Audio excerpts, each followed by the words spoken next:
আগামী বৃহস্পতিবার শুরু হতে যাচ্ছে অমর একুশে বইমেলা ২০২৬। এবারের বইমেলার মূল প্রতিপাদ্য বহুমাত্রিক বাংলাদেশ। প্রধানমন্ত্রী তারেক রহমান বেলা ২টোয় বইমেলার উদ্বোধন করবেন। উদ্বোধন অনুষ্ঠানে তিনি বাংলা একাডেমি সাহিত্য পুরস্কার ২০২৫ প্রদান করবেন। ২৬শে ফেব্রুয়ারি থেকে আগামী ১৫ই মার্চ পর্যন্ত ছুটির দিন ছাড়া প্রতিদিন বেলা ২টো থেকে রাত ৯টা পর্যন্ত মেলা চলবে। রাত ৮:৩০টার পর নতুন করে কেউ মেলা প্রাঙ্গণে প্রবেশ করতে পারবেন না। ছুটির দিন বইমেলা চলবে বেলা ১১টা থেকে রাত ৯টা পর্যন্ত।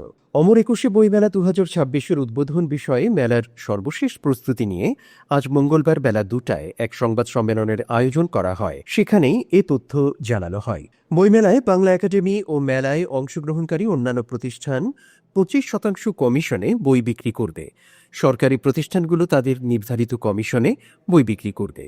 বাংলা একাডেমির বই ও পত্রপত্রিকা বিক্রির জন্য মেলার দুই অংশেই স্টল থাকবে। শেখ সাদি, এফবিএন নিউজ ডেস্ক।